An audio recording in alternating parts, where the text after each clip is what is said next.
Good morning students. मैं हूं अंशु मिश्रा। आज मैं आपके साथ एक नया टॉपिक लेकर के आई हूं जिसका नाम है द रिवॉल्ट ऑफ 1857। 1857 जो रिवॉल्ट हुआ था इसको कई नामों से जाना जाता है, जैसे सिपाही म्यूटिनी, जिसे सिपाही विद्रोह भी कहा जाता है। भारत का पहला स्वतंत्रता संग्राम भी कहा जाता है। इस विद्रोह में कोई भी वर्ग अछूता नहीं रहा, चाहे वह सामान्य वर्ग हो, चाहे वो राजा लोग रहे हों, क्योंकि सभी लोग उस टाइम अंग्रेज़ों के व्यवहार से बहुत ज़्यादा ही परेशान थे, जिसकी वजह से उन्होंने सब ने एकजुट होकर के अंग्रेज़ों के ख़िलाफ़ विद्रोह करने का निर्णय लिया, जिसे 1857 का रिवोल्ट कहा गया और इसे कई नामों से जाना गया। इसे first world war of independence भी कहा जाता है, स्वतंत्रता संग्राम, पहला स्वतंत्रता संग्राम। लेकिन अगर हम इसके कारणों में जाएं, इसके बहुत सारे कारण थे जिस पे हम विचार विमर्श कर सकते हैं, जैसे political, economic, military, social and administrative reason.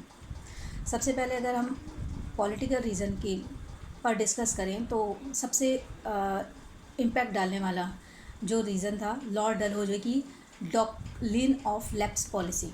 Doctrine of lapse policy, जिसे हिंदी में विलय नीति कहा गया, जिसके अकॉर्डिंग अंग्रेज़ों ने एक नीति बनाई थी जिसमें उन्होंने ये कहा था कि अगर कोई भी राजा जिसकी अपनी संतान नहीं होती है,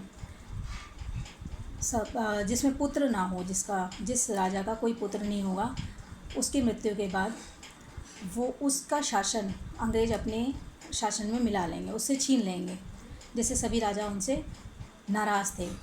ख़ास तौर से अगर देखा जाए तो इसका असर झांसी की रानी लक्ष्मीबाई पे पड़ा था, क्योंकि उनके अपना कोई पुत्र नहीं था। यही सोच देख करके उन्होंने एक अपना पुत्र गोद ले लिया था, लेकिन अंग्रेज़ों को ये बर्दाश्त नहीं हुआ और वो उनके खिलाफ़ हो गए। हालांकि जितने भी राजा थे इस नीति से खुश नहीं थे, जिसकी वजह से सारे राजा इकट्ठे होकर, एकजुट होकर 1857 के रिवोल्ट के लिए तैयार हो गए, जो कि पॉलिटिकल रीज़न माना गया।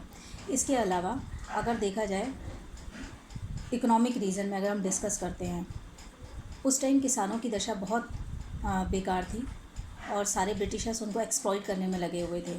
उनको ज़बरदस्ती इंडिगो यानी नील की खेती के लिए फ़ोर्स किया जाता था, और ऐसी खेती के लिए फ़ोर्स किया जाता था जिसे कैश क्रॉप्स कहा जाता था, जिसे बेच करके अंग्रेज ब्रिटिशर्स अपना फ़ायदा उठा सकें।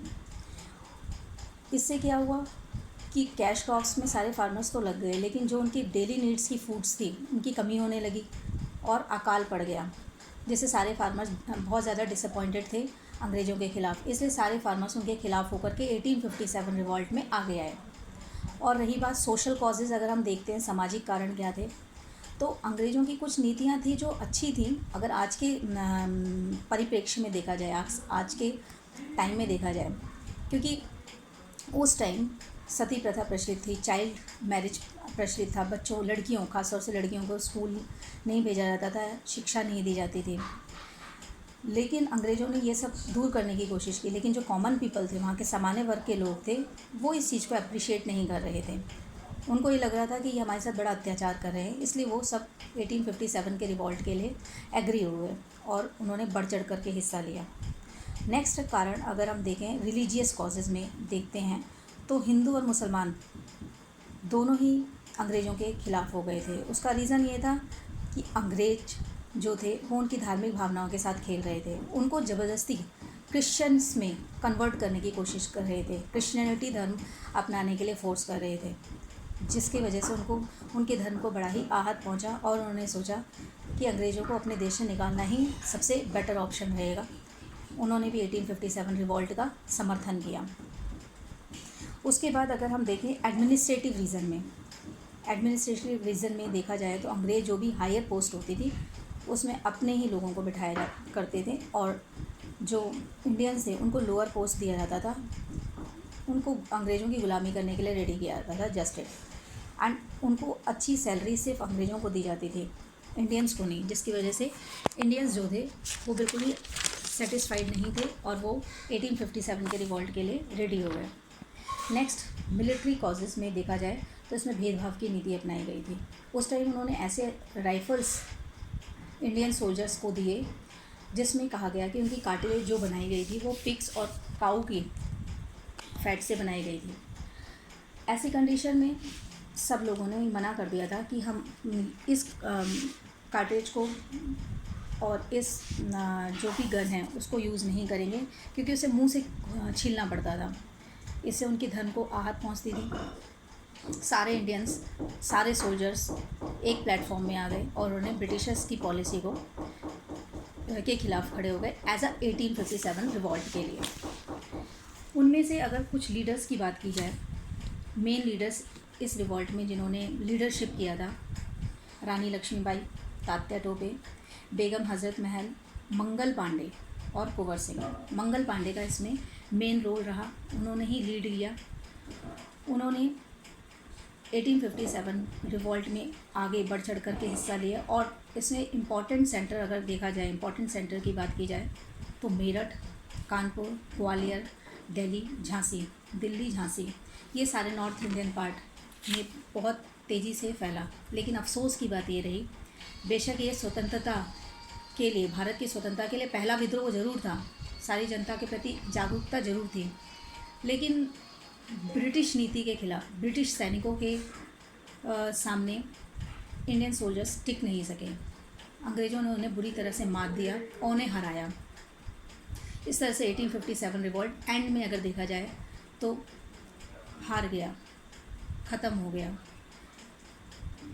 इसके फेलियर्स के भी रीज़न हैं, लेकिन मैं वो आपको नेक्स्ट वीडियो में बताऊंगी 1857 रिवॉल्ट के फेलियर के क्या कारण थे। इसका असर अगर देखा जाए, प्रभाव देखा जाए, तो हम यही कह सकते हैं कि 1857 रिवॉल्ट के बाद जो भी भारत का शासन था वो एक महारानी विक्टोरिया ने अपने कब्ज़े में ले लिया और इंडियंस को फिर दोबारा से एक्सप्लॉइट करने की कोशिश की गई। लेकिन फिर भी अगर देखा जाए तो 1857 रिवॉल्ट में सारे भारतीय एकजुट हुए, एक प्लेटफॉर्म में आए, सब लोगों के मन में अंग्रेज़ों के खिलाफ एक भगाने की, उनको भारत से दूर भगाने की एक कह सकते हैं भावना जगी। तो एक एकता की भावना आई, एक राष्ट्रीय भावना आई, राष्ट्रीयता की भावना आई, जो कि किसी भी देश के लिए बहुत इम्पोर्टेंट है।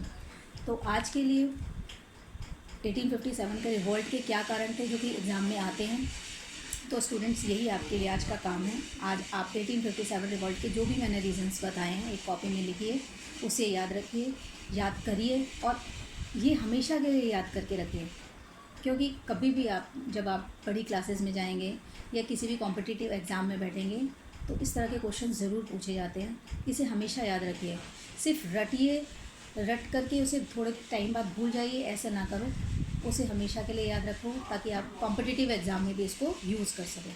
तो आज के लिए केवल मैं इतना ही बताना चाहूँगी। अब मैं इसके जो भी प्रभाव थे या कह सकते हैं 1857 के फेलियर के क्या रीज़न थे वो मैं नेक्स्ट वीडियो में लेकर के आऊँगी।